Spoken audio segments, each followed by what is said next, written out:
새벽의 차가운 공기가 거대한 철제 대문을 통과할 때마다 희미한 소독약 냄새가 났다. 오수진은 JK그룹 한 회장의 저택으로 알려진 성채와도 같은 그곳에 발을 들인 지 이제 막 3시간이 지난 참이었다.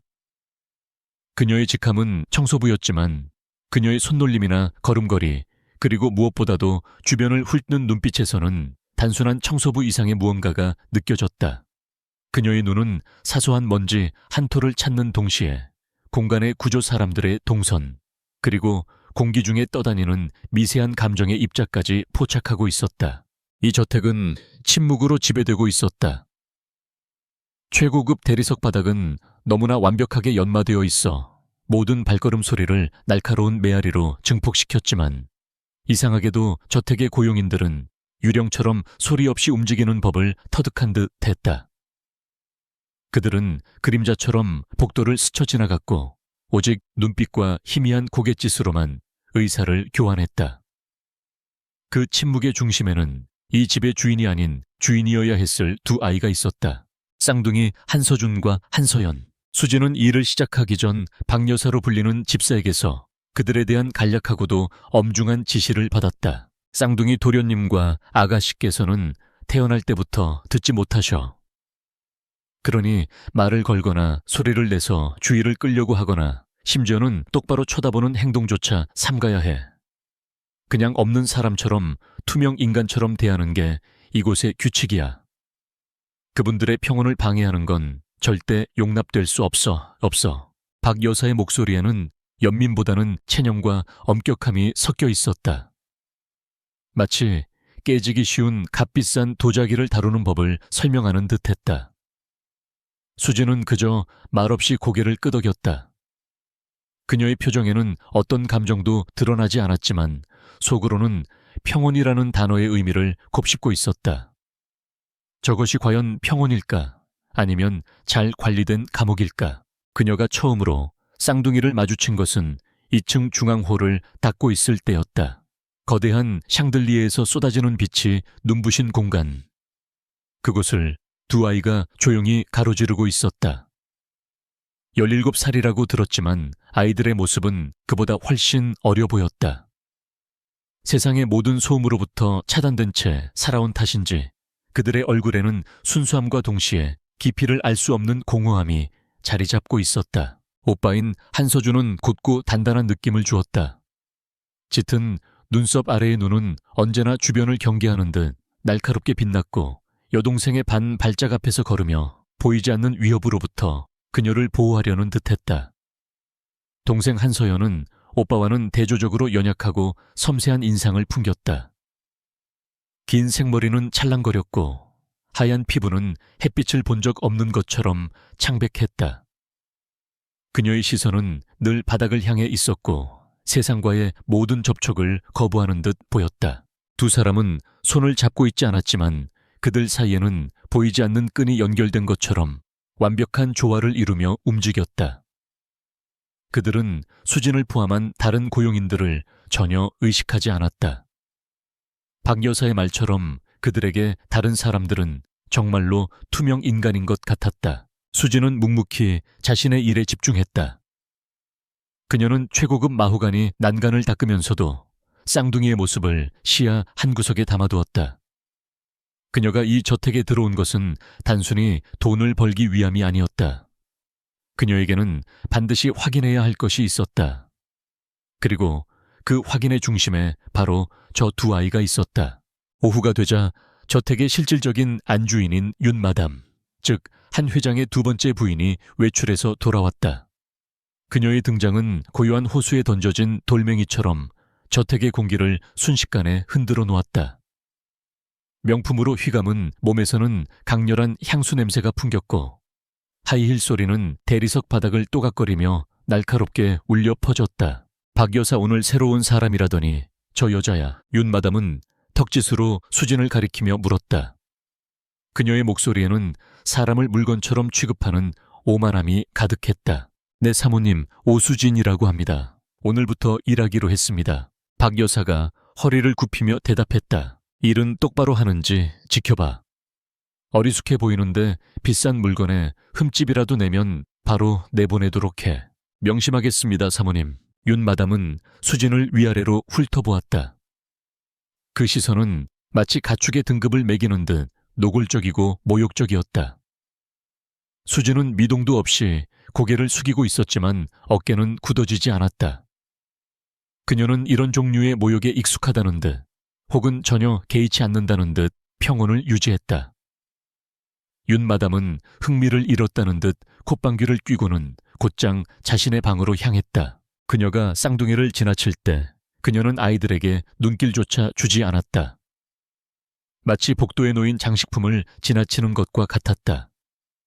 그 순간 수진은 한서준의 턱선이 미세하게 굳어지는 것을 놓치지 않았다.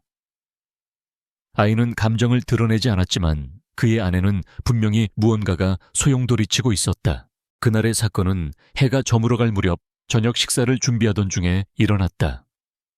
윤 마담이 아끼는 크리스털 화병에 새로 꽂을 꽃을 가져오던 젊은 하녀가 긴장한 나머지 발을 헛디디고 말았다.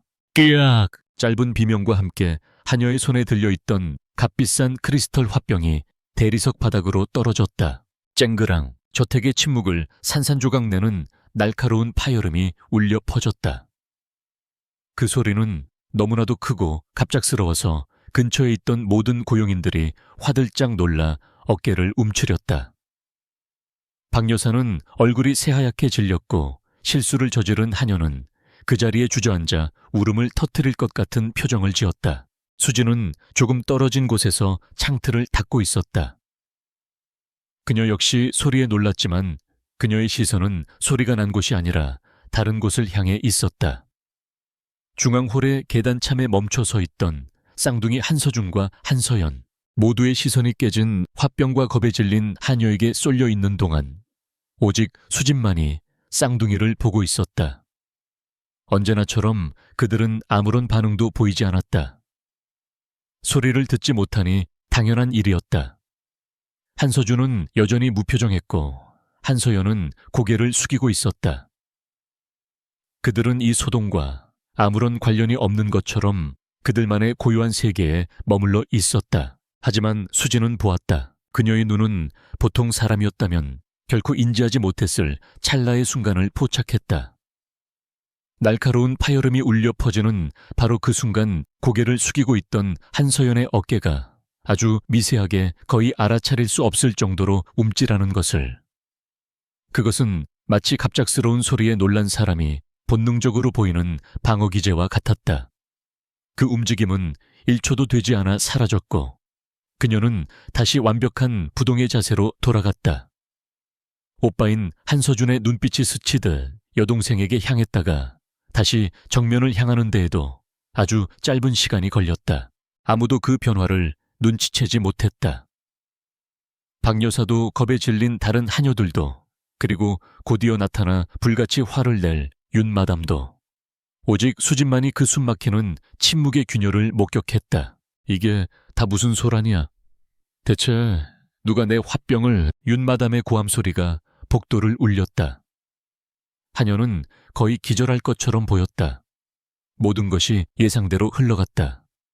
분노 질책 그리고 공포. 수진은 조용히 자신의 자리로 돌아가 다시 창틀을 닫기 시작했다. 그녀의 손은 여전히 침착하고 규칙적으로 움직였지만 그녀의 머릿속은 복잡한 퍼즐 조각들로 가득 차기 시작했다. 듣지 못한다고 했다. 태어날 때부터. 국내 최고의 병원에서도 그렇게 진단했다고 들었다. 그런데 방금 저 반응은 무엇이었을까? 착각이었을까? 우연의 일치 아니면. 수진은 고개를 들어 멀어지는 쌍둥이의 뒷모습을 바라보았다. 두 아이는 여전히 아무 일도 없었다는 듯 그들만의 고요한 걸음으로 복도 저편으로 사라지고 있었다. 하지만 수진의 눈에는 그들의 뒷모습이 이전과는 다르게 보였다. 그들은 더 이상 단순한 소리를 듣지 못하는 불쌍한 아이들이 아니었다. 그들의 침묵은 단순한 장애가 아닐지도 모른다. 그것은 어쩌면 세상으로부터 자신들을 보호하기 위해 스스로 선택한 가장 견고하고도 슬픈 요새일지도 모른다는 생각이 들었다. 그리고 그 요새의 벽에 오늘 아주 작은 균열이 생겼다. 오직 오수진만이 그 균열을 목격했다. 그녀는 그 틈으로 새어나오는 희미한 빛을 본 것 같았다. 혹은 그 너머에 숨겨진 깊고 어두운 진실의 편린을 엿본 것일지도 몰랐다. 그녀의 심장이 조용히 그러나 강하게 뛰기 시작했다. 이 거대한 침묵의 성에서 그녀가 해야 할 일이 분명해지고 있었다. 그것은 단순히 먼지를 닦아내는 일이 아니었다. 오랫동안 겹겹이 쌓여 화석처럼 굳어버린 거짓과 비밀의 먼지를 닦아내는 일이 될 터였다. 저녁이 되어 고용인들이 식사를 위해 식당 한쪽에 모였을 때 오늘의 소동은 단연 화제거리였다. 그 화병 사모님께서 이탈리아에서 직접 공수해 오신 거라던데 최소 수천만 원은 할 거야. 그 아이 이제 쫓겨나겠네. 불쌍해서 어떡해. 박 여사님 얼굴이 흑빛이 되셨어.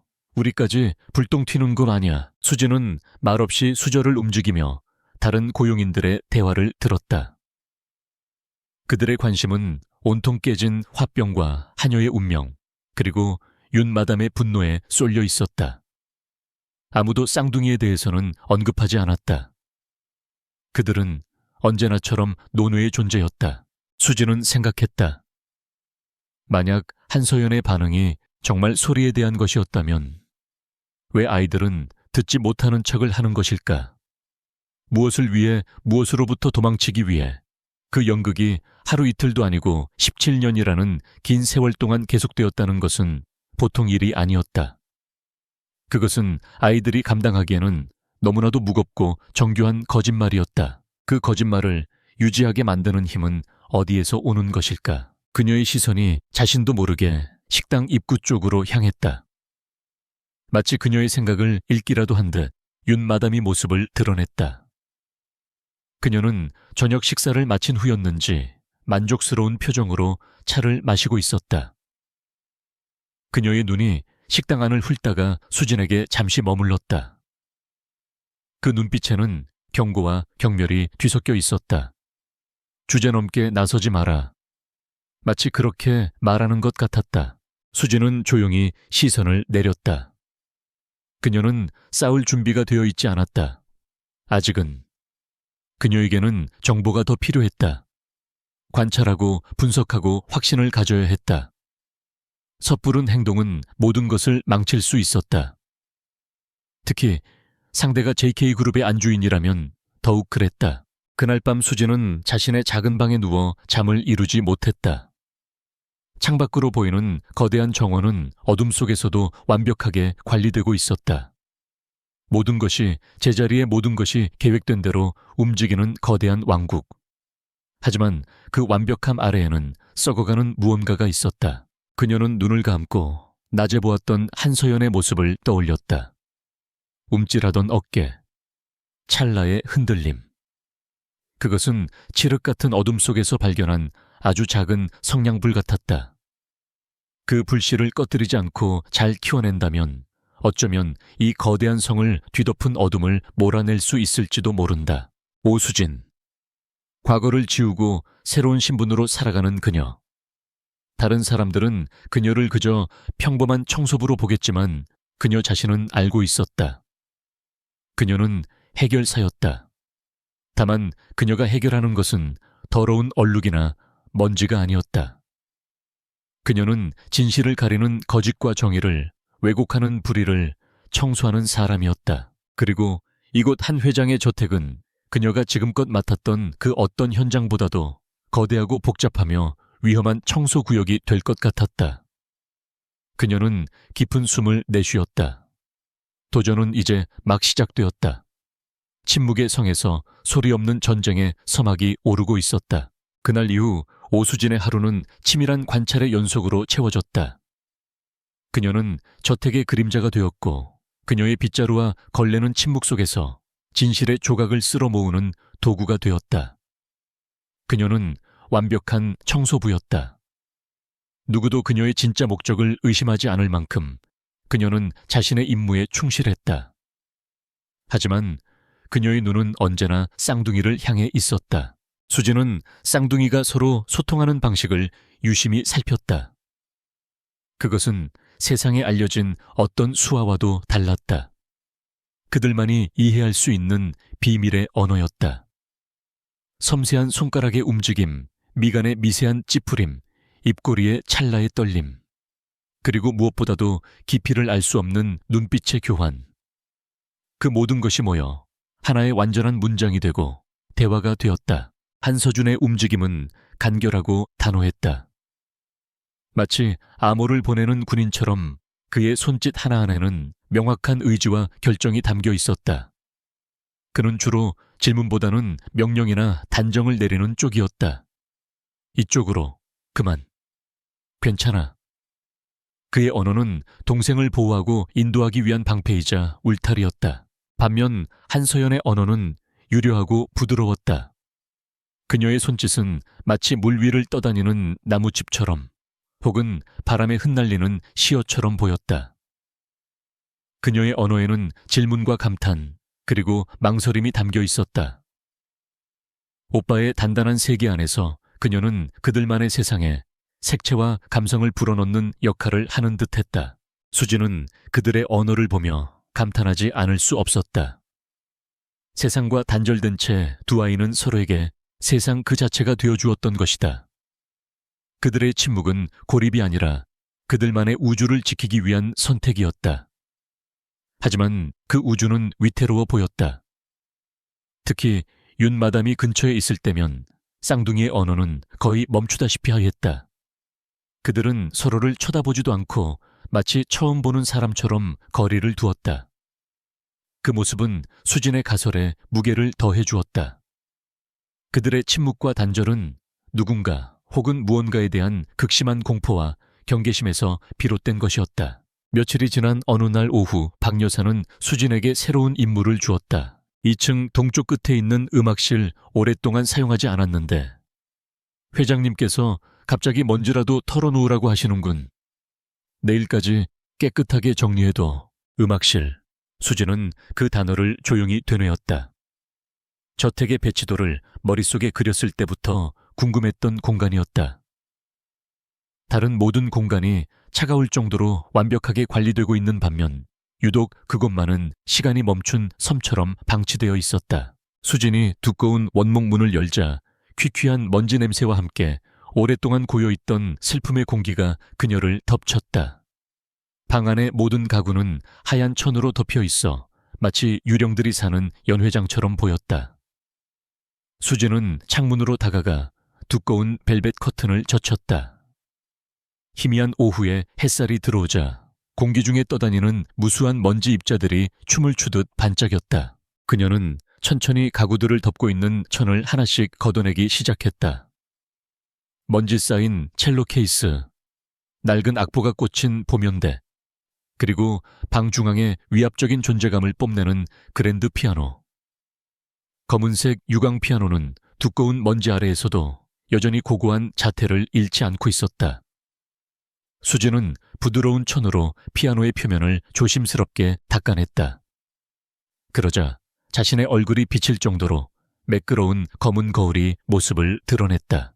그녀는 무심코 피아노 건반 뚜껑을 열었다. 상아색과 흑단색의 건반들이 가지런히 누워 있었다. 마치 누군가의 손길을 간절히 기다리는 것처럼. 수진은 자신도 모르게 건반 위에 손가락을 올려놓았다. 아주 가볍게 소리가 나지 않을 정도로만. 바로 그 순간이었다. 그녀의 머릿속에서 희미한 멜로디 하나가 떠올랐다. 아주 오래전 모든 것을 잃어버리기 전에 그녀의 세상에 존재했던 유일한 위안. 어머니가 나지막이 불러주시던 자장가였다. 너무나도 아련해서 거의 잊었다고 생각했던 선율이었다. 솔솔솔솔 라솔파미레.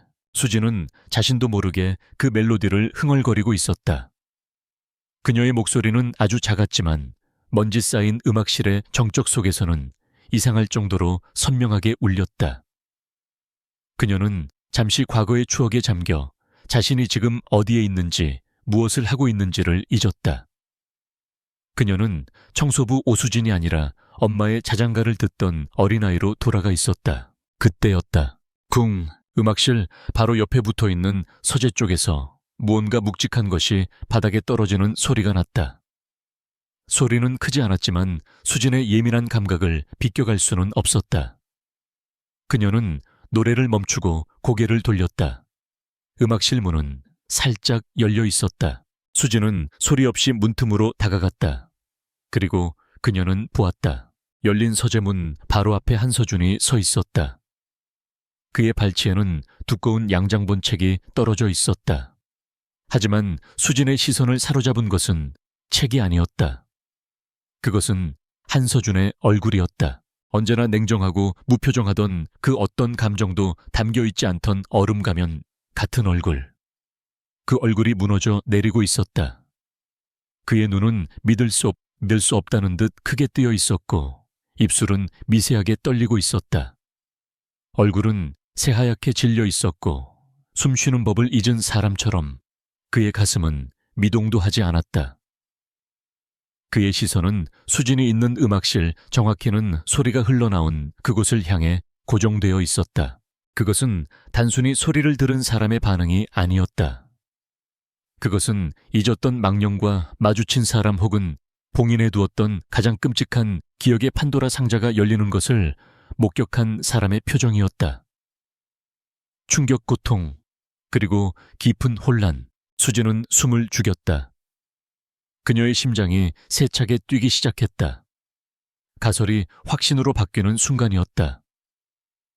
한서준은 들었다. 그녀의 노랫소리를 분명히 들었다. 그리고 그 멜로디는 그에게 무언가 특별한 의미를 가지고 있는 것이 틀림없었다. 두 사람의 시선이 허공에서 마주쳤다.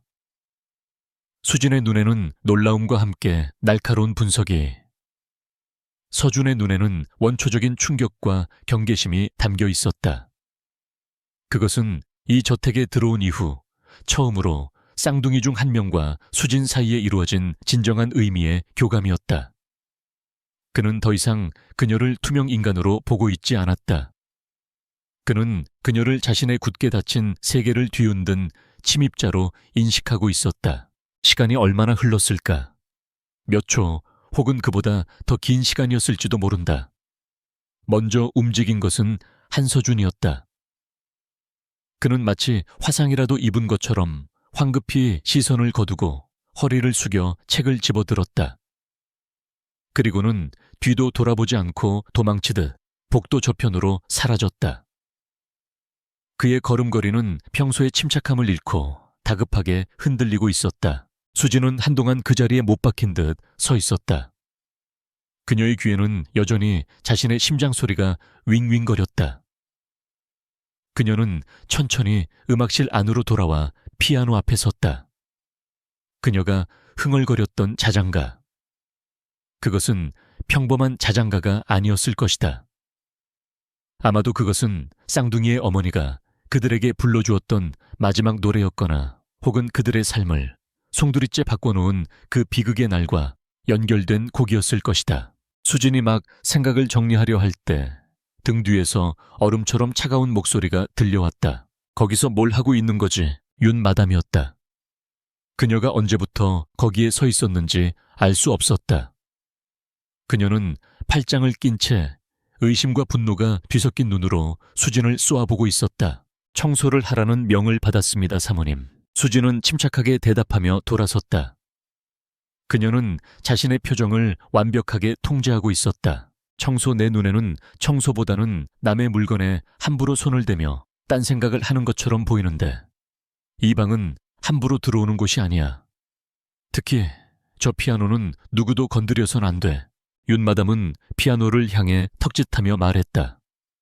그녀의 목소리에는 단순한 경고 이상의 병적인 집착 같은 것이 느껴졌다. 명심하겠습니다. 먼지를 닦기 위해 잠시 열었을 뿐입니다. 그리고 방금 서준이가 뛰어가는 걸 봤어. 네가 또 그 아이들 근처에서 알짱거린 건가? 내가 분명히 경고했을 텐데. 그 아이들 눈에 띄지 말라고. 저는 제 일을 하고 있었을 뿐입니다. 도련님께서 왜 뛰어갔는지는 알지 못합니다. 수진은 흔들림 없는 목소리로 대답했다. 거짓말은 아니었다. 그녀는 추측할 뿐 이유는 알지 못했다. 윤 마담은 수진의 얼굴을 뚫어지게 쳐다보았다. 무언가를 찾아내려는 듯 그녀의 눈이 가늘어졌다. 수지는 그 시선을 피하지 않고 정면으로 마주했다. 몇 초간의 팽팽한 신경전이 흘렀다. 결국 먼저 시선을 거둔 것은 윤 마담이었다. 그녀는 수진의 무표정한 얼굴에서 아무것도 읽어낼 수 없다는 사실에 짜증이 난 듯 보였다. 오늘 안에 청소 끝내도록 해. 그리고 다시는 이 방에 얼씬도 하지 마. 명심해, 내 역할은 먼지를 닦는 것뿐이야. 그 이상도 그 이하도 아니니 주제넘은 생각은 품지도 마. 그 말을 남기고 윤 마담은 돌아섰다. 그녀의 하이힐 소리가 멀어질 때까지 수진은 그 자리에 서서 움직이지 않았다. 그녀의 등 뒤로 식은땀이 흐르는 것 같았다. 윤 마담은 의심하기 시작했다. 한서준의 이례적인 행동과 수진을 연결시킨 것이다. 위험 신호였다. 하지만 수진은 두렵지 않았다. 오히려 가슴이 뛰었다. 위험이 커진다는 것은 진실에 가까워지고 있다는 증거이기도 했다. 그녀는 이제 두 개의 중요한 단서를 손에 쥐었다. 첫째, 쌍둥이는 소리를 들을 수 있으며 소리에 반응한다. 둘째, 특정 멜로디가 그들의 깊은 트라우마와 연결되어 있다. 수진은 다시 피아노를 바라보았다. 저 피아노가 모든 것을 알고 있을 것이다. 쌍둥이 어머니의 마지막 연주, 그녀의 죽음, 그리고 그날의 진실. 이제 그녀의 목표는 명확해졌다. 단순히 쌍둥이의 침묵을 깨는 것이 아니었다. 그 침묵을 만들어낸 근원적인 어둠을 파헤치고 그 안에 갇힌 진실을 세상 밖으로 끌어내는 것이었다. 그녀는 남은 시간 동안 묵묵히 음악실을 청소했다. 먼지를 털어내고 바닥을 닦고 모든 것을 제자리에 돌려놓았다. 그녀가 방을 나설 때 음악실은 처음 들어왔을 때와는 비교도 할 수 없을 만큼 깨끗해져 있었다. 하지만 공기 중에 떠다니는 슬픔의 무게는 여전했다. 진짜 청소는 아직 시작되지도 않았다. 오수진은 자신의 방으로 돌아가며 다짐했다. 이 거대한 저택을 뒤덮고 있는 거짓의 거미줄을 그녀는 반드시 걷어내고야 말 것이다. 그 끝에 무엇이 기다리고 있든 간에 음악실에서의 사건 이후 윤 마담의 감시의 눈길은 노골적으로 오수진의 등 뒤에 와서 꽂혔다. 그녀는 사소한 꼬투리라도 잡으려는 듯 수시로 수진의 청소 상태를 점검했고 다른 고용인들을 통해 그녀의 일거수일투족을 보고받았다. 이제 쌍둥이에게 직접적으로 접근하는 것은 뱀의 굴에 손을 집어넣는 것과 같은 어리석은 짓이 될 터였다. 수진은 전략을 수정해야만 했다. 살아있는 증인인 쌍둥이에게서 눈을 돌려 이 저택의 벽과 바닥에 스며든 과거의 기억, 즉 죽은 증언들을 파헤치기로 결심했다. 그녀의 새로운 목표는 이 집에서 가장 오래된 가구이자 가장 많은 비밀을 알고 있을 법한 존재들이었다. 바로 오랫동안 일해온 고용인들이었다. 수진의 레이더에 걸린 첫 번째 인물은 주방에서 허드레시를 하는 최 여사였다. 예순을 훌쩍 넘긴 그녀는 허리가 굽고 손마디가 굵었지만 그녀의 눈빛만큼은 이 저택에 그 누구보다도 맑고 깊었다. 그녀는 윤 마담이 오기 훨씬 전부터, 그러니까 쌍둥이의 친어머니인 고 김지원 여사가 이 집의 안주인이었을 때부터 이곳에서 일해온 산증인이었다. 최 여사는 말이 없는 사람이었다. 그녀는 묵묵히 자신의 일을 할 뿐 다른 고용인들의 험담이나 소문에 끼어드는 법이 없었다. 하지만 수진은 그녀가 쌍둥이를 바라볼 때 그 눈빛에 스치는 아주 희미한 슬픔과 애틋함을 발견했다. 그것은 단순한 동정이 아니었다. 과거에 빛나던 모습을 기억하는 자만이 가질 수 있는 깊은 안타까움이었다. 수진은 서두르지 않았다. 그녀는 사냥꾼처럼 조용히 그리고 인내심을 갖고 최 여사에게 다가갔다. 무거운 식자재 상자를 나르는 것을 도와주기도 하고 고된 일이 끝난 후 따뜻한 차 한 잔을 건네며 뭉친 어깨를 주물러 주기도 했다. 처음에는 경계하던 최 여사도 아무것도 바라지 않고 묵묵히 자신을 도와주는 수진에게 서서히 마음의 문을 열기 시작했다. 고마워요, 오 선생. 젊은 사람이 어찌 이리 속이 깊어. 별 말씀을요. 어르신 공경하는 건 당연한 일이죠. 수진은 결코 먼저 질문을 던지지 않았다. 그저 최 여사의 고된 하루를 들어주는 것만으로 충분했다. 허리가 쑤신다는 푸념 자식들에 대한 걱정. 수진은 성실한 청중이 되어주었다. 신뢰는 그렇게 조용한 시간 속에서 쌓여갔다. 결정적인 계기는 어느 비 오는 날 찾아왔다. 두 사람은 창고에서 오래된 그릇들을 정리하고 있었다. 은으로 만든 수저 세트를 닦던 최 여사가 문득 먼 허공을 바라보며 나지막이 말했다. 이 수저, 작은 사모님께서 참 아끼시던 건데. 작은 사모님. 그녀는 쌍둥이의 어머니 김주원 여사를 그렇게 부르고 있었다. 윤마담은 그냥 사모님이라고 부르는 것과는 대조적이었다.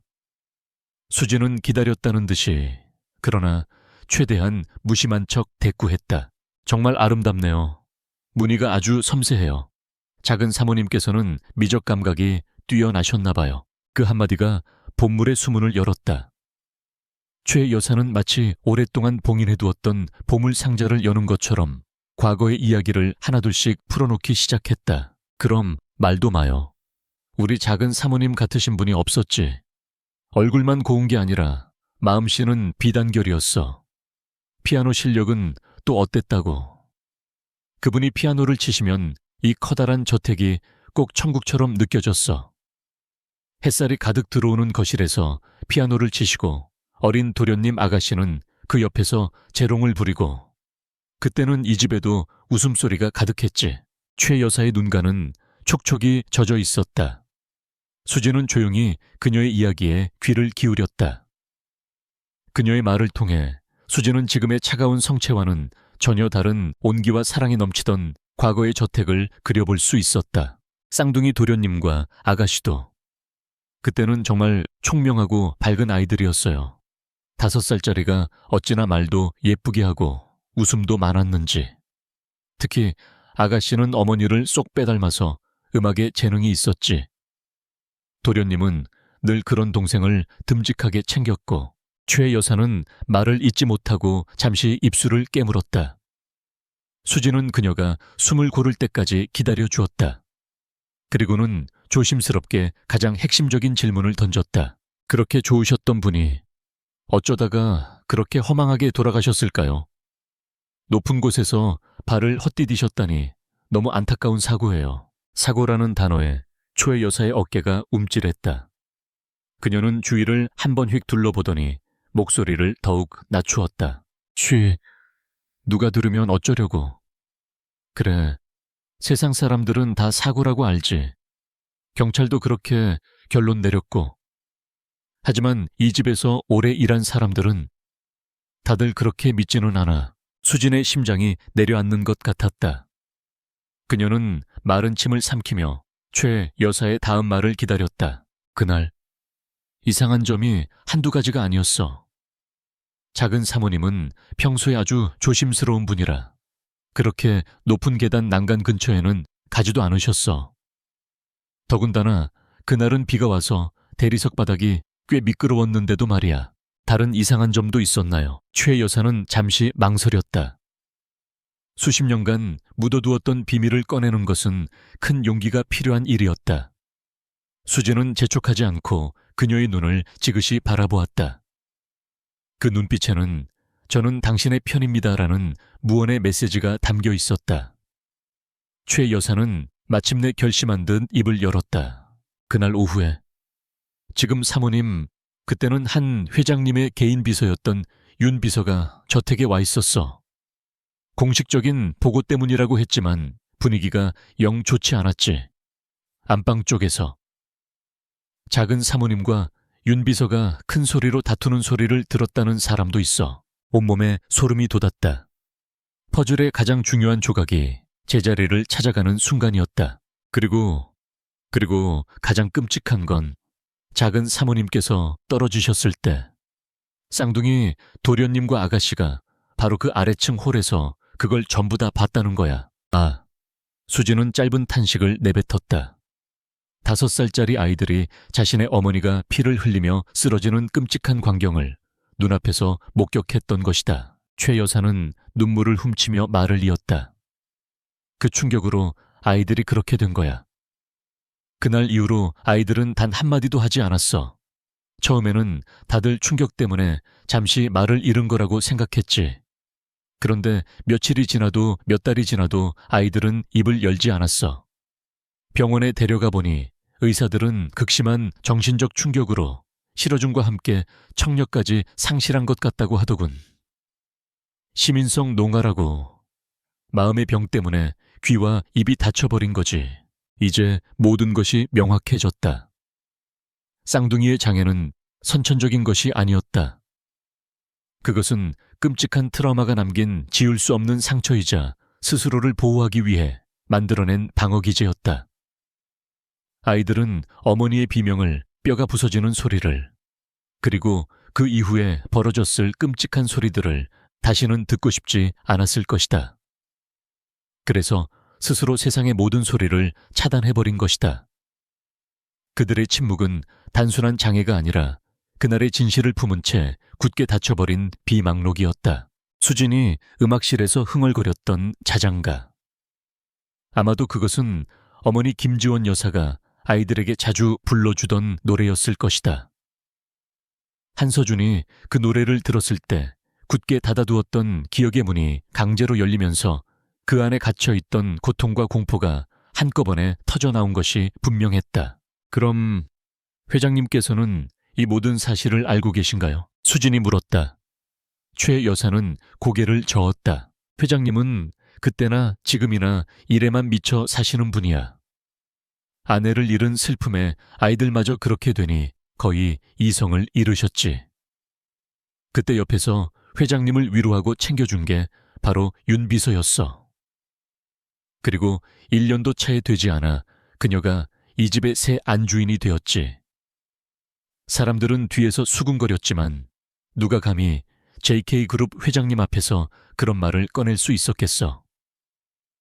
윤 비서는 회장님께 아이들은 전문적인 치료를 받아야 한다. 과거의 아픈 기억을 자극해서는 안 된다고 말하며 아이들을 회장님과 철저하게 격리시켰어.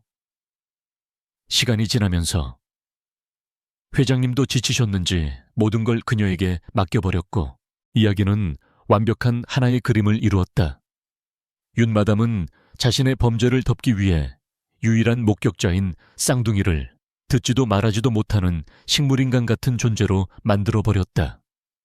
그리고 남편의 슬픔과 무관심을 방패 삼아 이 거대한 저택을 자신의 왕국으로 그리고 쌍둥이에게는 감옥으로 만들어버린 것이다. 수진은 주먹을 굳게 쥐었다. 손톱이 손바닥을 파고드는 아픔이 느껴졌지만 그보다 더 큰 분노가 심장에서 들끓었다. 이것은 단순히 불행한 사고나 가정사가 아니었다. 이것은 완벽하게 계획된 범죄였고 10년이 넘는 시간 동안 계속되고 있는 잔인한 아동학대였다. 최 여사님, 오늘 해주신 말씀 아무에게도 하지 않겠습니다. 정말 감사합니다. 수진은 진심을 담아 말했다. 최 여사는 불안한 눈빛으로 수진을 보며 말했다. 오 선생, 괜한 말썽에 휘말리지 마. 저분은 보통이 아니야. 쥐도 새도 모르게 사람 하나 없애버릴 수도 있는 무서운 사람이라고. 알고 있습니다. 걱정 마세요. 저는 제 분수를 아는 사람입니다. 수진은 최 여사를 안심시켰지만 그녀의 마음속은 이미 전쟁터나 다름없었다. 이제 그녀의 임무는 더욱 명확해졌다. 쌍둥이의 침묵을 깨는 것, 그들의 입과 귀를 막고 있는 트라우마의 벽을 허무는 것, 그리고 그 벽 너머에 숨겨진 12년 전의 진실을 세상에 드러내는 것, 그것은 청소부가 감당하기에는 너무나도 거대하고 위험한 임무였다. 하지만 오수진은 더 이상 평범한 청소부가 아니었다. 그녀는 억울하게 죽어간 한 여인의 원혼과 살아도 사는 게 아닌 두 아이의 고통을 짊어진 심판의 대리인이었다. 그날 밤 수진은 늦게까지 잠들지 않고 종이에 무언가를 적어 내려갔다. 지금까지 수집한 정보들, 인물들의 관계도, 그리고 앞으로의 계획, 그녀의 눈빛은 그 어느 때보다도 차갑고 날카롭게 빛나고 있었다. 이제 관찰과 분석의 단계는 끝났다. 다음 단계는 개입이었다. 위험하겠지만 더 이상 망설일 시간이 없었다. 아이들의 영혼이 완전히 부서지기 전에 그녀는 움직여야만 했다. 최 여사와의 대화는 오수진의 마음에 무거운 확신과 함께 조급함을 심어주었다. 진실의 윤곽은 잡혔지만 그것은 아직 증거가 아닌 심증과 증언의 조합일 뿐이었다. 윤 마담이라는 거대한 벽을 넘기 위해서는, 그리고 무엇보다 아이들을 구하기 위해서는 더 강력한 무기가 필요했다. 그것은 바로 이 집의 최고 권력자 한 회장의 개입이었다. 수진은 한 회장을 관찰하기 시작했다. 그는 대부분의 시간을 회사에서 보냈고 저택에서는 유령과도 같은 존재였다. 가족들과 식사를 하는 일도 드물었고 서재에 틀어박혀 밤늦게까지 서류를 보거나 텅 빈 거실에서 홀로 술을 마시는 모습이 전부였다. 그의 얼굴에는 만성적인 피로와 깊은 고독감이 새겨져 있었다. 그는 성공한 사업가였지만 행복한 아버지나 남편으로 보이지는 않았다. 수지는 그가 슬픔과 죄책감에 눈이 먼 아버지일 뿐 근본부터 악한 사람은 아닐 것이라고 판단했다. 만약 누군가 그의 눈을 가리고 있는 장막을 걷어준다면 아이들을 위한 부성애가 그의 마음속에서 되살아날지도 모른다. 그것은 위험한 도박이었지만 현재로서는 유일한 희망의 끈이었다. 문제는 어떻게 한 회장에게 접근하느냐였다. JK그룹의 회장을 일개 청소부가 독대한다는 것은 불가능에 가까운 일이었다. 박 여사나 다른 고용인들을 통해서는 100년이 걸려도 불가능할 터였다. 수진은 다시 한번 자신의 주특기인 상황 조성에 나서기로 했다. 그녀는 한 회장의 동선을 며칠간 치밀하게 분석했다. 그는 매일 밤 11시가 되면 서재에서 나와 주방으로 향했다. 그리고 위스키와 얼음을 챙겨 다시 서재로 돌아가곤 했다. 그가 주방으로 가는 길목, 그가 잠시 혼자가 되는 그 짧은 순간이 수진에게는 유일한 기회였다. 계획을 세운 날밤 수진은 복통을 핑계로 다른 고용인들보다 늦게까지 휴게실에 남아 있었다. 모두가 잠든 깊은 밤, 저택은 다시 한번 완벽한 침묵에 휩싸였다. 수진은 숨을 죽이고 어두운 복도를 가로질렀다. 그녀의 발걸음은 고양이처럼 소리가 없었다. 그녀는 한 회장의 서재로 이어지는 복도 한가운데 거대한 장식장 뒤에 몸을 숨겼다. 심장이 세차게 뛰었지만 그녀의 정신은 얼음처럼 차가웠다. 정확히 11시 정각 서재에 두꺼운 문이 열리는 소리가 들렸다. 육중한 체구의 한 회장의 모습을 드러냈다. 그는 넥타이를 느슨하게 풀고 셔츠 소매를 걷어붙인 차림이었다. 그의 얼굴은 조명 아래 더욱 창백하고 지쳐 보였다. 그는 아무런 의심 없이 주방 쪽으로 걸어오기 시작했다. 수진은 그의 발소리가 가까워지는 것을 기다렸다. 하나 둘 셋. 그가 장식장을 지나치는 바로 그 순간 수진은 그림자 속에서 나타나 그의 앞을 막아섰다. 회장님. 한 회장은 갑자기 나타난 인형에 화들짝 놀라며 걸음을 멈췄다. 그의 눈이 경계심으로 가늘어졌다. 그는 자신의 저택에서 이 깊은 밤에 낯선 청소부와 마주치는 상황을 이해할 수 없다는 표정이었다. 누구냐 내년은 이 시간에 여기서 뭘 하는 거지? 그의 목소리는 낮고 위압적이었다. 보통 사람이라면 그 기세에 눌려 제대로 말을 잇지 못했을 것이다. 하지만 수진은 흔들리지 않았다. 그녀는 허리를 90도로 깊이 숙이며 말했다. 늦은 시간에 죄송합니다, 회장님. 저는 이곳에서 청소를 담당하고 있는 오수진이라고 합니다.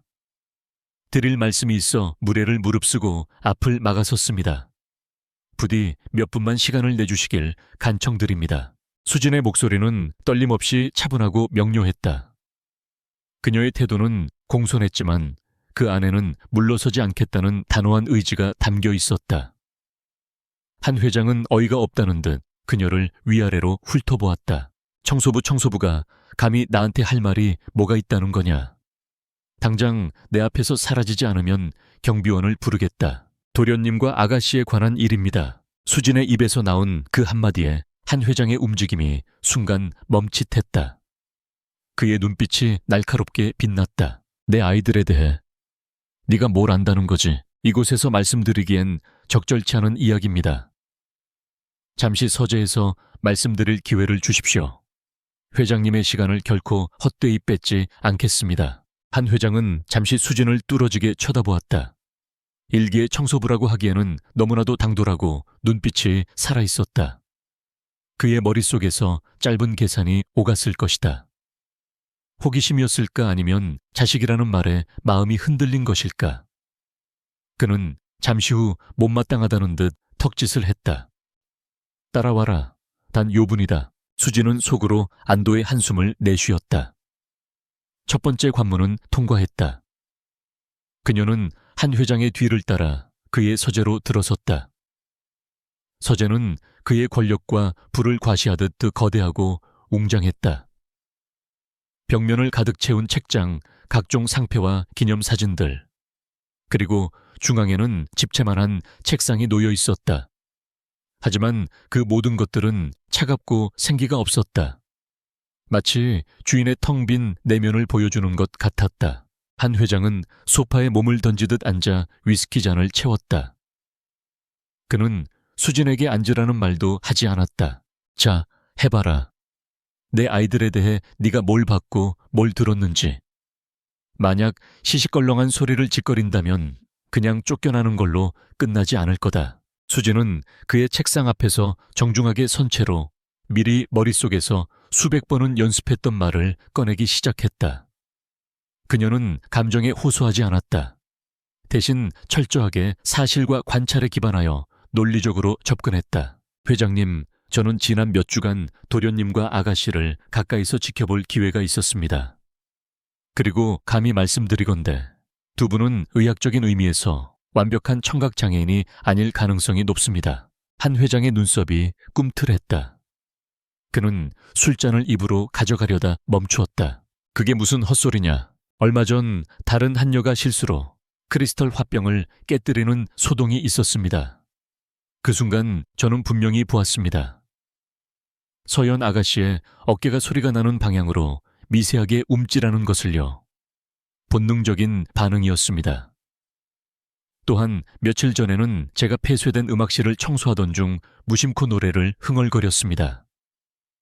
그때 서재에 계시던 서준 도련님께서 책을 떨어뜨릴 정도로 크게 놀라셨습니다. 그것은 단순한 소음에 대한 반응이 아니라 특정 멜로디에 대한 감정적인 반응으로 보였습니다. 수지는 숨을 고르고 말을 이었다. 의학적인 지식이 없는 제가 단정할 수는 없지만 이 모든 정황은 두 분의 상태가 육체적인 문제가 아니라 과거의 큰 충격으로 인한 심리적인 문제, 즉 시민성일 수 있다는 것을 시사합니다. 만약 그렇다면 적절한 심리치료와 환경의 변화를 통해 아이들이 다시 세상의 소리를 듣고 목소리를 찾을 수 있는 가능성이 있다는 뜻이기도 합니다. 수진의 말은 명료하고 설득력이 있었다. 하지만 한 회장의 얼굴은 점점 더 굳어지고 차가워졌다. 그는 위스키를 단숨에 들이켜고는 잔을 테이블에 탁 소리가 나게 내려놓았다. 가능성, 환경의 변화. 네가 지금 뭘 말하고 싶은 거냐? 지난 10년간 대한민국 최고의 의사들이 내 아이들을 진단했다. 그들의 결론은 모두 같았어. 극심한 외상 후 스트레스 장애로 인한 영구적인 청력 및 언어 능력 상실. 그건 내가 평생 짊어지고 가야 할 비극이고 현실이야. 그런데 이제 와서 일개의 청소부가 나타나서 자기가 뭘 봤네, 가능성이 있네 하는 소리를 짓거려. 이게 얼마나 주제넘고 잔인한 희망 고문인지 알고나 하는 소리냐. 그의 목소리는 분노로 떨리고 있었다. 그것은 수진에 대한 분노이기도 했지만 어찌할 수 없는 현실에 대한 좌절과 자기 자신에 대한 혐오가 뒤섞인 절규처럼 들렸다. 수진은 그의 반응이 어느 정도 예상했던 바였다. 그는 너무 오랫동안 절망에 익숙해져 희망이라는 단어 자체를 거부하고 있었다. 회장님께서 느끼실 고통과 절망감을 제가 어찌 다 헤아리겠습니까? 하지만 제가 드리는 말씀은 헛된 희망이 아닙니다. 아이들을 위한 유일한 기회일지도 모릅니다. 지금 아이들이 처한 환경이 아이들의 회복을 가로막고 있는 것은 아닌지 한번 돌아봐 주십시오. 수지는 마지막 카드를 던졌다. 윤 마담을 직접적으로 언급하지는 않았지만 충분히 그 의도를 짐작할 수 있는 말이었다. 그 말이 한 회장의 마지막 남은 이성의 끈을 끊어버렸다. 그는 자리에서 벌떡 일어섰다. 그의 거대한 그림자가 수진을 덮쳤다. 닥쳐라. 내 아내가 윤 마담이 지난 10년간 저 아이들을 위해 얼마나 헌신하고 희생했는지, 내년이 뭘 안다고 함부로 입을 놀려 아이들에게 상처가 될까봐. 밖에서는 아이들 이야기는 꺼내지도 못하고 친구도 만나지 않고 오로지 저 아이들만을 위해 살아온 사람이야. 그런 내 아내의 노력을 모욕하는 것은 나에 대한 모욕이고 내 가족 전체에 대한 도전이다. 그는 완전히 눈이 뒤집혀 있었다. 수지는 깨달았다. 한 회장은 진실을 외면하고 있는 것이 아니었다. 그는 이미 윤 마담이 만들어낸 거짓된 현실을 자신의 현실로 받아들여 버린 것이다. 그 거짓을 부정하는 것은 지난 10년간의 자신의 삶 아내의 죽음을 방치하고 새로운 가정을 꾸린 자신의 선택 자체를 부정하는 것이기에 그는 결코 그것을 받아들일 수 없었던 것이다. 윤 마담은 그의 죄책감과 나약함을 완벽하게 파고들어 그를 꼭두각시로 만들어버렸다. 다시는 내 아이들이나 내 아내에 대해 입에 담지 마라. 넌 그냥 청소부야. 네 역할은 집안을 쓸고 닦는 것 그뿐이다. 만약 오늘과 같은 짓을 한 번만 더 하거나 이따위 헛소리를 다른 곳에 가서 짓거린다면 넌 단순히 해고되는 걸로 끝나지 않을 것이다. 내가 무슨 말 하는지 알겠나? 내 인생 전체가 먼지처럼 사라지게 될 수도 있다는 뜻이야. 한 회장의 목소리는 살기마저 뛰고 있었다. 그것은 단순한 협박이 아니었다. JK그룹의 총수가 가진 힘으로 그는 자신이 뱉은 말을 현실로 만들 수 있는 사람이었다. 수지는 말없이 고개를 숙였다. 더 이상의 설득은 무의미했다. 그녀는 자신의 패배를 인정해야 했다. 명심하겠습니다. 시간을 내주셔서 감사합니다, 회장님. 그 말을 끝으로 수지는 서재를 나왔다. 문이 닫히는 순간까지 한 회장은 분노가 가라앉지 않는 듯 거친 숨을 몰아쉬고 있었다. 자신의 방으로 돌아오는 복도는 그 어느 때보다도 길고 어둡게 느껴졌다. 수지는 완벽하게 실패했다. 그녀는 권울력이라는 이름의 거대한 벽에 부딪혀 산산조각이 났다. 한 회장은 아버지가 아니라 자신의 왕국을 지키려는 왕일 뿐이었다. 그리고 그 왕국은 거짓과 기만 위에 세워져 있었다. 그녀는 이제 완전히 혼자였다. 이 거대한 저택에서 그녀의 편은 아무도 없었다. 오히려 그녀는 이제 한 회장과 윤 마담 모두의 감시를 받는 가장 위험한 인물이 되어버렸다. 하지만 수지는 절망하지 않았다. 방으로 돌아온 그녀는 차가운 물로 세수를 했다. 거울에 비친 자신의 얼굴은 창백했지만 눈빛은 오히려 더욱 강렬하게 타오르고 있었다. 그래, 이제 알겠다. 그녀는 속으로 다짐했다. 권력자에게 호소하는 방식은 틀렸다. 그들은 진실을 원하지 않는다. 그들은 안정을 원할 뿐이다. 그렇다면 방법은 하나뿐이다. 피해자가 스스로 목소리를 내게 하는 것. 진실의 가장 강력한 증거인 쌍둥이가 스스로 침묵의 감옥을 부수고 나오게 만드는 것. 이제 그녀의 전략은 전면적으로 수정되어야 했다. 한 회장을 설득하는 것이 아니라 한서준과 한서연의 마음을 얻어야 했다. 그들에게 다가가 그들이 잃어버린 용기를 되찾아주고 그들의 손에 진실을 외칠 무기를 쥐어주어야 했다.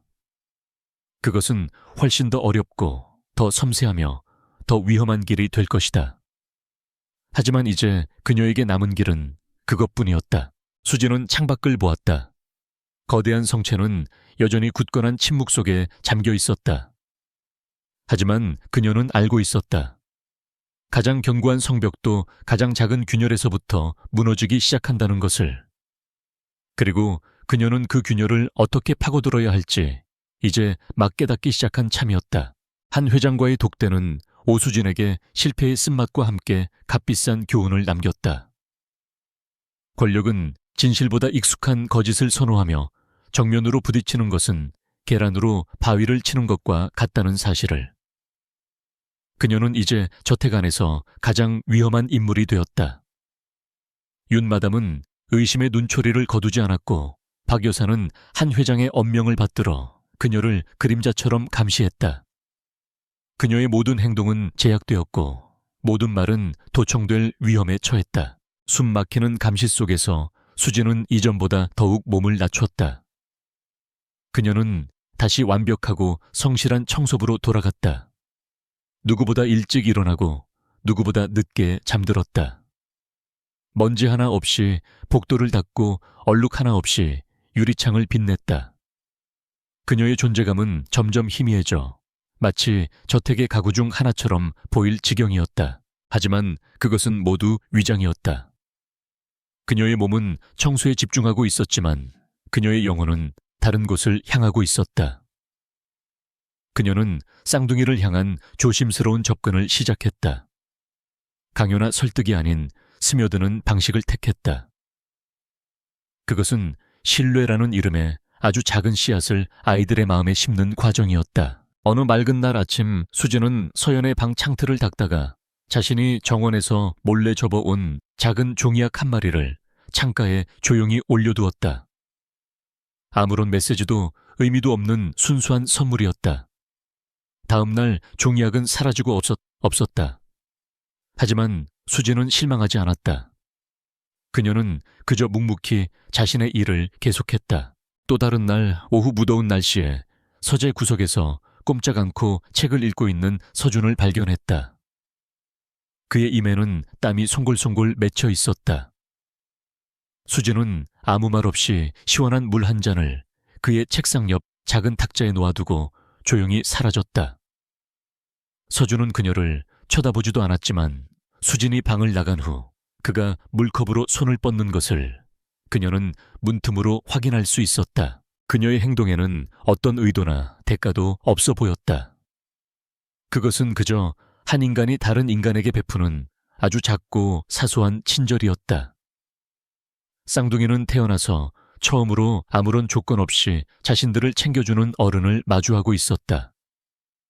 아버지의 무관심과 새어머니의 계산된 보살핌, 고용인들의 동정 어린 무시 속에서 수진의 행동은 낯설지만 이상하게 마음을 끄는 무언가가 있었다. 변화의 첫 신호는 서연에게서 나타났다.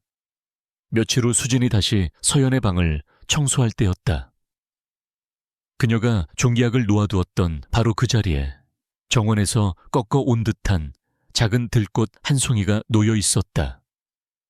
이미 살짝 시들어 있었지만 그것은 분명한 메시지를 담고 있었다. 고마워요. 수진은 조용히 미소 지으며 꽃을 자신의 작업복 주머니에 소중히 넣었다.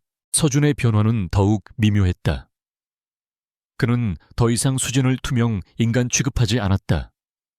복도에서 마주칠 때면 그는 경계심과 호기심이 뒤섞인 눈으로 그녀를 아주 짧게 그러나 깊이 있게 관찰했다. 그는 이 낯선 청소부의 진위를 파악하려 애쓰고 있었다. 그녀가 정말로 자신들의 편인지 아니면 더 교활한 적의 또 다른 얼굴인지 수진은 인내심을 갖고 기다렸다. 씨앗은 심어졌고 이제 남은 것은 그것이 스스로 싹을 틔우기를 기다리는 것뿐이었다.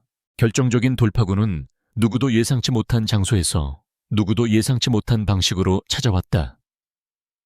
저택의 뒤편에는 오랫동안 버려진 유리 온실이 있었다. 한때 김주원 여사가 가장 아끼던 공간이었지만 그녀가 죽은 후로는 잡초만 무성한 폐허가 되어 있었다. 윤 마담은 그곳을 흉물스럽다며 철거하려 했지만 한 회장이 유일하게 반대하여 겨우 명맥만 유지하고 있는 곳이었다. 그날 수진은 박 여사로부터 온실 주변에 잡초를 제거하라는 지시를 받았다. 안으로 들어갈 필요는 없고 밖에서 보기 흉하지 않게만 정리하라는 것이었다. 수지는 묵묵히 호미를 들고 온실로 향했다. 녹슨 철제 프레임과 깨진 유리 조각 사이로 과거의 영광을 짐작게 하는 아름다운 식물들이 야생의 모습으로 자라나 있었다. 수지는 잡초를 뽑다가 온실 안쪽의 먼지를 뒤집어 쓴 채 놓여있는 작은 작업대를 발견했다. 그녀는 자신도 모르게 온실 안으로 발을 들였다. 오래된 흙냄새와 축축한 식물 냄새가 코를 찔렀다. 그때였다. 수지는 온실 구석에서 웅크리고 앉아있는 서연을 발견했다. 아이는 무릎을 감싸 안고 깨진 유리창 틈으로 들어오는 한 줄기 햇빛을 멍하니 바라보고 있었다. 그녀의 큰 눈에는 깊은 슬픔이 고여 있었다. 잠시 후 서준도 모습을 드러냈다. 그는 늘 그렇듯 동생의 주변을 맴돌며 그녀를 지키고 있었다. 수지는 아이들을 놀라게 하지 않기 위해 조용히 돌아서려 했다. 하지만 그녀의 발이 낡은 화분을 건드리면서 작은 소리를 냈다. 쌍둥이의 시선이 동시에 그녀에게로 향했다. 서준의 눈빛은 즉각 경계태세로 바뀌었지만 서연의 눈에는 놀라움과 함께 희미한 기대감 같은 것이 어렸다. 수지는 더 이상 피하지 않았다. 이것이 기회일지도 모른다고 생각했다. 그녀는 아이들에게서 몇 걸음 떨어진 곳에 조용히 쪼그리고 앉았다.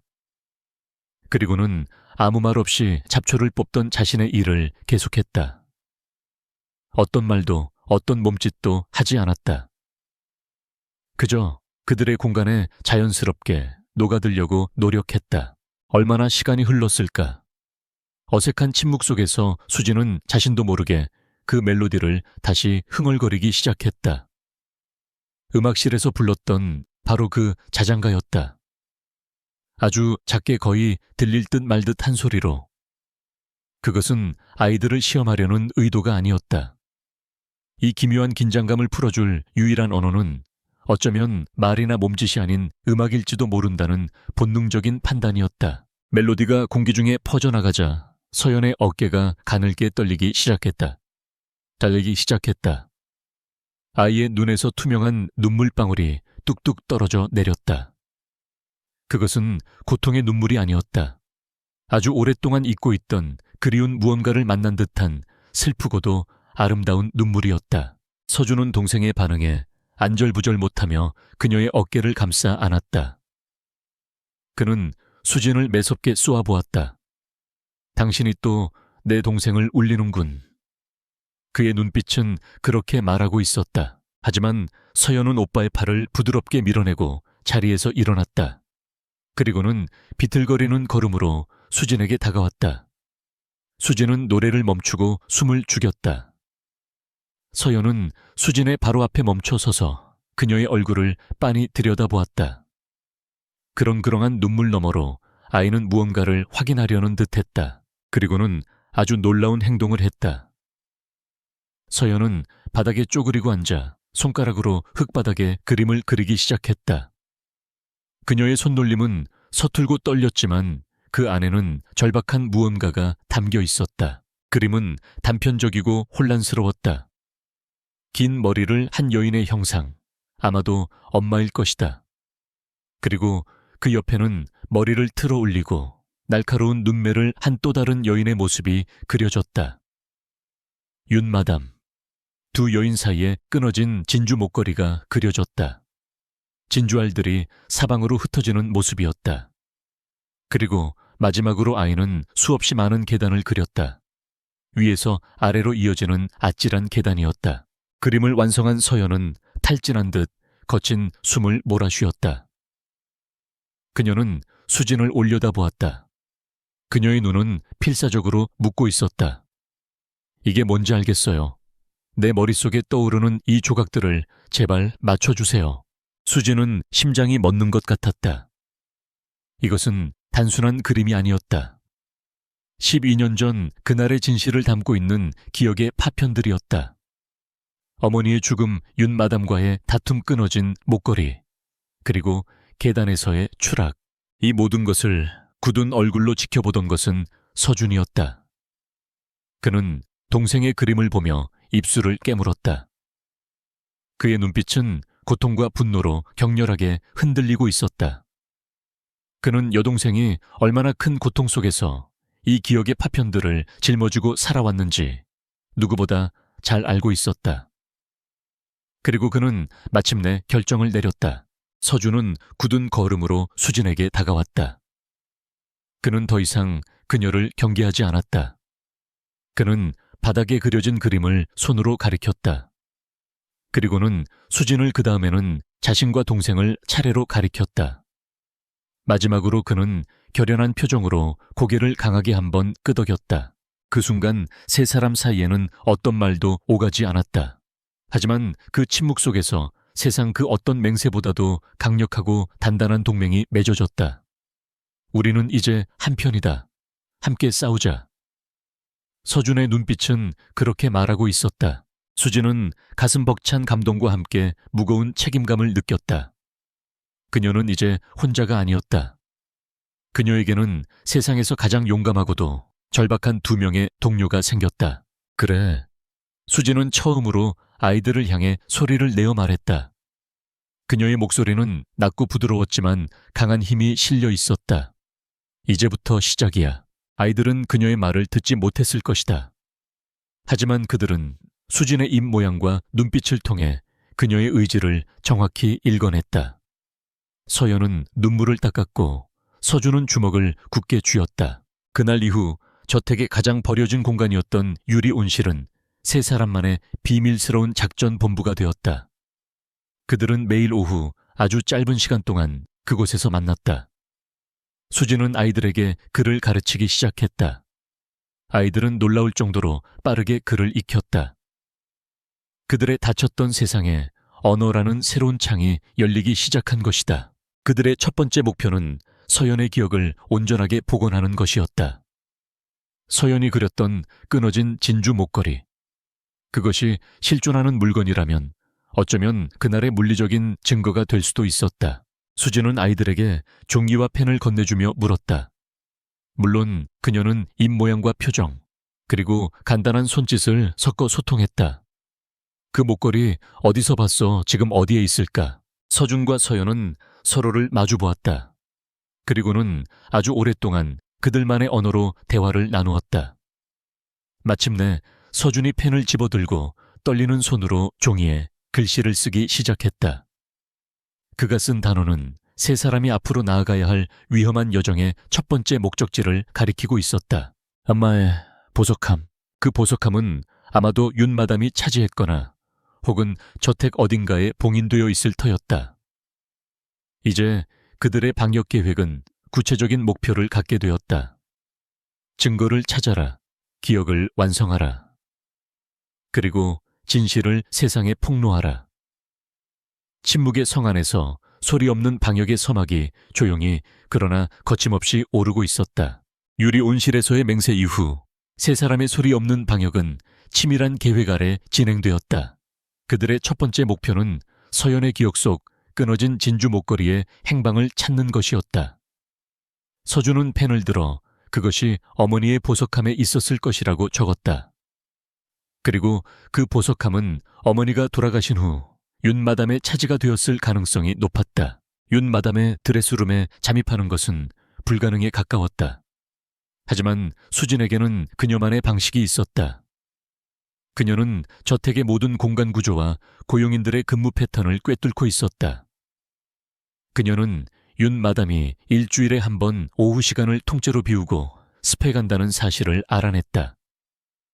그리고 그 시간 동안 드레스룸 청소는 가장 연차가 낮은 하녀에게 맡겨진다는 것도. 수진은 그 하녀에게 접근했다. 몸이 좋지 않아 보이는 그녀에게 따뜻한 약초차를 건네며 자신이 대신 청소를 해주겠다고 제안했다. 하녀는 처음에는 망설였지만 수진의 진심 어린 태도에 결국 고개를 끄덕였다. 작전은 완벽하게 맞아떨어졌다. 쌍둥이는 밖에서 망을 보고 수진은 윤마담의 화려하지만 차가운 드레스룸으로 들어섰다. 방 안은 온통 명품과 보석으로 가득 차 있었지만 수진의 눈에는 들어오지 않았다.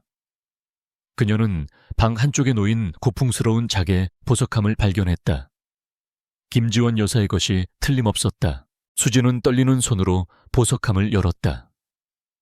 안에는 눈부신 보석들이 가득했지만 진주 목걸이는 보이지 않았다. 실망감이 밀려오는 순간 수지는 보석함 아래에 숨겨진 비밀 공간을 발견했다. 그녀가 조심스럽게 그곳을 열자 먼지 쌓인 작은 벨벳 주머니 몇 개가 모습을 드러냈다. 그 안에는 보석이 아닌 낡은 소형 비디오 테이프와 작은 열쇠로 잠긴 일기장이 들어있었다. 그리고 그 아래 김주원 여사가 직접 손으로 그린 것으로 보이는 자장가의 악보가 놓여 있었다. 시간이 없었다. 수지는 악보와 일기장 그리고 테이프들을 몰래 작업복 안주머니에 숨겼다. 증거가 될 만한 목걸이는 찾지 못했지만 어쩌면 이것들이 더 강력한 무기가 될지도 몰랐다. 그날 밤 비밀작전본부가 된 온실에서 세 사람은 함께 악보를 펼쳐보았다. 서준은 악보를 보자마자 손끝을 떨었다. 잊고 있던 어머니의 필체 그리고 그 안에 담긴 사랑의 기억이 되살아나는 듯 했다. 서연은 악보 위에 그려진 작은 꽃그림을 손가락으로 어루만지며 눈물을 글썽겼다.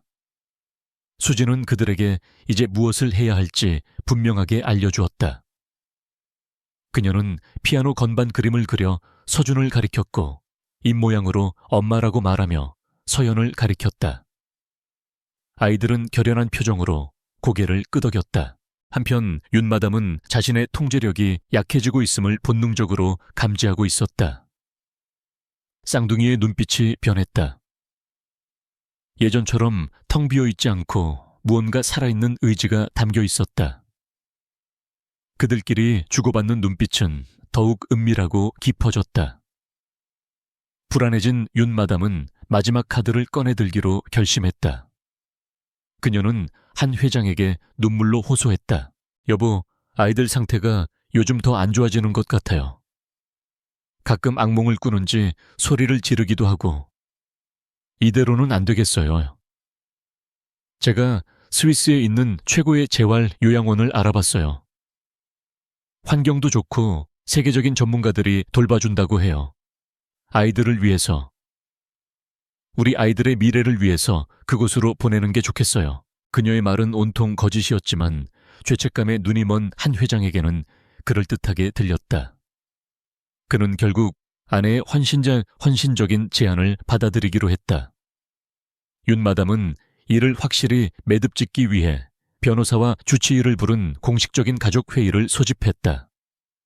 쌍둥이를 해외로 보내는 서류에 한 회장이 최종적으로 서명하는 자리였다. 아이들의 운명이 결정되는 날이었다. 회의가 열리는 날 저택의 공기는 그 어느 때보다도 무겁게 가라앉아 있었다. 거실에는 한 회장과 윤마담, 그리고 딱딱한 표정의 변호사와 주치의가 앉아 있었다. 쌍둥이는 마치 재판을 기다리는 죄수처럼 소파 한쪽에 조용히 앉혀졌다. 그들의 운명이 결정되는 자리였지만 정작 그들에게는 어떤 발언권도 주어지지 않았다. 수지는 차를 나르는 하녀 역할을 자처했다. 그녀는 하얀 앞치마를 두르고 쟁반을 든 채 조용히 거실을 오갔다. 그녀의 존재는 너무나도 미미해서 아무도 그녀를 신경 쓰지 않았다. 하지만 그녀의 눈은 매처럼 날카롭게 상황을 주시하며 쌍둥이에게 조용한 눈빛 신호를 보내고 있었다. 준비됐지? 윤 마담이 위선적인 슬픔이 가득한 목소리로 입을 열었다. 정말 가슴 아픈 결정이지만 다 우리 서준이와 서연이를 위한 일입니다. 이곳에서는 더 이상 아이들에게 해줄 수 있는 게 없어요. 주치의가 고개를 끄덕이며 의학적인 소견을 덧붙였다. 변호사는 서류의 법적인 문제없음을 확인했다. 모든 것이 윤 마담의 시나리오대로 완벽하게 흘러가고 있었다. 한 회장은 지친 얼굴로 만년필을 들어 서류에 서명하려 했다. 바로 그 순간이었다. 쉥그랑 수진이 차를 따르다가 실수로 찻잔 받침을 테이블에 떨어뜨렸다. 소리는 크지 않았지만 숨막히는 정적 속에서는 천둥처럼 크게 울렸다. 그것은 약속된 신호였다. 모두의 시선이 잠시 수진에게 쏠린 틈을 타 한서준이 자리에서 벌떡 일어섰다. 서준아 앉아라. 윤 마담이 날카롭게 소리쳤지만 서준은 들은 척도 하지 않았다. 그는 윤 마담이나 아버지를 향해 가지 않았다. 그의 발걸음은 거실과 연결된 굳게 닫힌 음악실 문을 향하고 있었다. 수진이 미리 잠금 장치를 풀어놓은 바로 그 문이었다. 서준이 망설임 없이 음악실 문을 열자 거실에 있는 모든 사람들이 숨을 멈췄다. 먼지 하나 없이 깨끗하게 닦인 검고 거대한 그랜드 피아노가 모습을 드러냈다. 한 회장의 얼굴이 새하얗게 질렸다. 아내가 죽은 후 지난 12년간 단 한 번도 열어본 적 없는 판도라의 상자였다. 서준은 익숙하면서도 낯선 걸음으로 피아노 앞에 섰다. 그리고 의자에 앉아 떨리는 손을 건반 위에 올려놓았다. 방 안에 모든 공기가 멎는 듯한 침묵. 지난 12년간 자의적으로 단 하나의 소리도 내지 않았던 아이. 그 아이가 지금 무엇을 하려는 것인지 아무도 예측할 수 없었다. 그리고 첫 음이 울려 퍼졌다. 투박하고 서툴렀다. 오랫동안 잊혔던 기억을 더듬는 듯 손가락은 제자리를 찾지 못하고 헤맸다. 하지만 그 멜로디는 너무나도 선명했다. 수진이 흥얼거렸던, 그리고 그의 어머니가 살아생전 마지막으로 연주했던 바로 그 자장가였다. 음악은 슬프고도 아름다운 강물처럼 저택의 거짓된 평화를 적시기 시작했다. 한 회장은 마치 유령이라도 본 사람처럼 굳어버렸다. 그의 귀에 들리는 것은 단순한 피아노 소리가 아니었다. 그것은 죽은 아내의 목소리였고 행복했던 과거의 웃음소리였으며 자신이 외면하고 묻어버렸던 모든 진실의 아우성이었다. 이게 무슨 짓이야. 당장 그만두지 못해 누가 저애 좀 끌어내. 윤 마담이 이성을 잃고 비명을 질렀다. 그녀의 완벽하게 관리된 우아함은 산산조각이 나고 그 아래에 숨겨져 있던 추악한 공포와 불안이 드러났다. 하지만 아무도 움직이지 못했다. 모두가 이 비현실적인 광경에 압도당해 있었다. 피아노 연주는 점점 더 힘을 얻어갔다. 서준의 손가락은 기억을 되찾은 듯 건반 위를 유려하게 오갔다. 그의 등은 꼿꼿이 펴졌고 그의 얼굴에는 더 이상 공허함이 아닌 슬픔과 분노, 그리고 결연한 의지가 담겨 있었다. 이것은 그의 연주가 아니었다. 어머니의 영혼이 그의 손을 빌려 마지막 진실을 연주하는 진실의 협주곡이었다. 멜로디가 클라이맥스를 향해 치닫는 순간 얼어붙은 듯 서 있던 한서연이 움직였다. 아이는 비틀거리며 한 걸음 한 걸음 앞으로 나아갔다. 그녀는 윤 마담도 피아노를 치는 오빠도 보지 않았다. 그녀의 시선은 오직 한 사람 충격에 빠진 자신의 아버지를 향해 고정되어 있었다. 아이의 입술이 열렸다. 12년이라는 긴 세월 동안 굳게 닫혀있던 그 입술이 목 안에서 무언가 끓어오르는 듯한 거칠고 마찰하는 소리가 났다. 그리고 마침내 하나의 단어가 되어 터져 나왔다. 엄마. 그것은 간말을 배우는 아이처럼 어눌한 발음이었다. 하지만 그 한마디는 그 어떤 웅변보다도 강력하고 명료하게 거실의 모든 사람들의 심장을 관통했다. 그것은 질문이었다. 아빠, 우리 엄마 기억하세요? 그것은 절규였다. 아빠, 우리 엄마가 어떻게 죽었는지 아세요?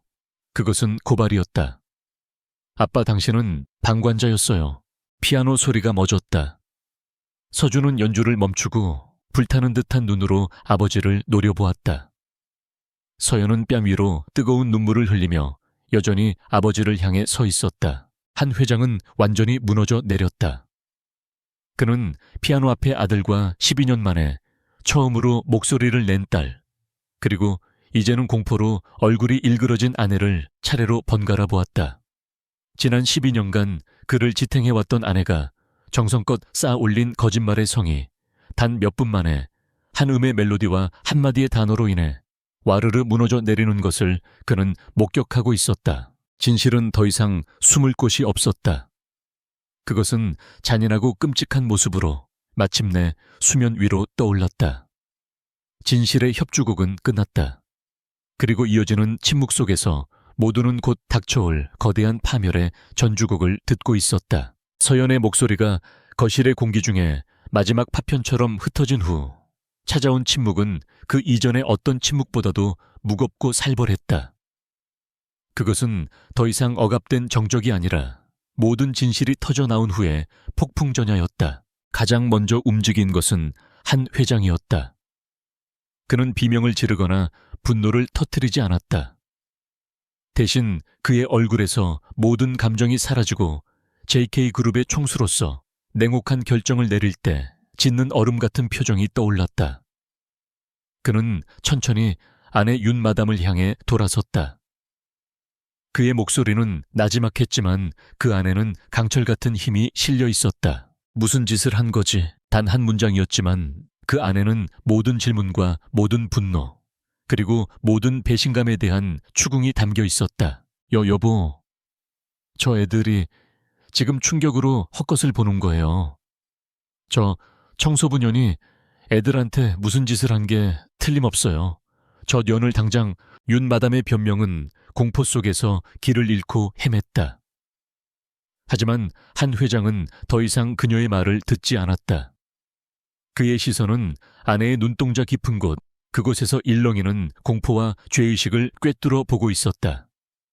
지난 12년간 그를 속여왔던 모든 거짓말이 파노라마처럼 그의 머릿속을 스쳐 지나갔다. 그는 말없이 자신의 휴대폰을 꺼내 들었다. 경찰이 아니었다. 그의 개인 비서실장이자 법무팀장이었다. 나다. 지금 당장 저택으로 와. 외부 경호 인력 포함해서. 그리고 윤지숙 상무의 모든 법인카드와 출입 권한을 정지시켜. 내 집에서 나가는 것도 외부와 연락하는 것도 허락하지 마. 한 발짝이라도 움직이면 다리를 부러뜨려서라도 막아. 전화기 너머에서는 어떤 질문도 들려오지 않았다. 오직 알겠습니다, 회장님. 이라는 짧은 대답만이 돌아왔다. 한 회장은 전화를 끊고 이제는 사색이 된 변호사와 주치의를 향해 말했다. 두 분은 오늘 여기서 본 것과 들은 것에 대해 조사가 끝날 때까지 함구해야 할 겁니다. 만약 단 한마디라도 외부로 새어나간다면 당신들의 남은 인생이 얼마나 비참해질 수 있는지 증명해주지.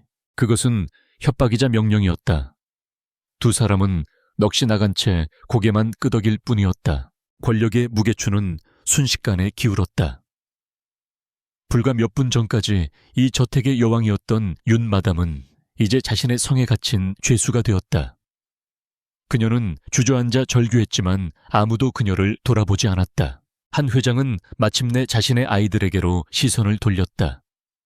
그는 피아노 앞에 서 있는 아들과 눈물을 흘리며 자신을 바라보는 딸에게 다가가려 했다. 하지만 그의 발걸음은 차마 떨어지지 않았다. 그와 아이들 사이에는 12년이라는 시간의 강, 그리고 아버지로서의 죄책감이라는 건널 수 없는 심연이 가로놓여 있었다. 그는 그저 고통스러운 얼굴로 아이들의 이름을 나지막이 부르는 것이 전부였다. 서준아, 서연아. 그때 그림자처럼 서 있던 오수진이 조용히 앞으로 나섰다. 그녀는 한 회장을 지나쳐 그의 법무팀장에게 다가갔다. 그리고 자신의 주머니에서 낡은 일기장과 비디오 테이프들을 꺼내 건넸다. 고 김지원 여사님의 유품입니다. 아마 회장님께서 진실을 찾는 데 도움이 될 겁니다. 팀장은 잠시 당황했지만 곧 수진의 의도를 파악하고 물건을 정중하게 받아들었다. 모든 것이 폭풍처럼 지나간 후 저택은 새로운 질서 아래 재편되기 시작했다. 한 회장의 지시 아래 윤마담의 측근이었던 고용인들은 모두 해고되었다. 저택에는 무거운 침묵 대신 어색하지만 진실을 향한 움직임이 시작되었다. 김지원 여사의 일기장과 비디오 테이프는 결정적인 증거가 되었다. 일기장에는 윤 비서 과거에 윤마담의 야심과 집착, 그리고 그것에 대한 김지원 여사의 두려움이 고스란히 적혀 있었다. 비디오 테이프는 더욱 충격적이었다.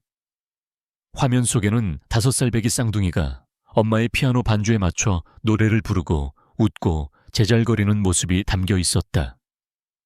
아이들이 말을 할 수 있었다는, 그리고 누구보다 밝고 행복했다는 명백한 증거였다. 한 회장은 밤새도록 테이프를 돌려보며 오열했다. 그는 자신이 얼마나 어리석었는지, 얼마나 무책임한 아버지였는지를 뼈저리게 깨달았다. 그는 아내를 잃은 슬픔에 빠져 살아있는 아이들의 영혼이 죽어가는 것을 방치했던 것이다. 윤 마담 대한 조사는 신속하고 무자비하게 진행되었다. 12년 전 사건의 진실은 명확했다. 그녀는 김지원 여사와의 다툼 끝에 그녀를 계단에서 밀었고 그것을 사고로 위장했다. 살인죄를 입증하기는 어려웠지만 폭행치사와 증거인멸, 그리고 12년간 이어진 아동학대 혐의는 그녀를 감옥에서 평생 썩게 만들기에 충분했다. 그녀의 몰락은 완벽했고 그 누구도 그녀를 동정하지 않았다. 이제 남은 것은 무너진 가족을 다시 일으켜 세우는 일이었다.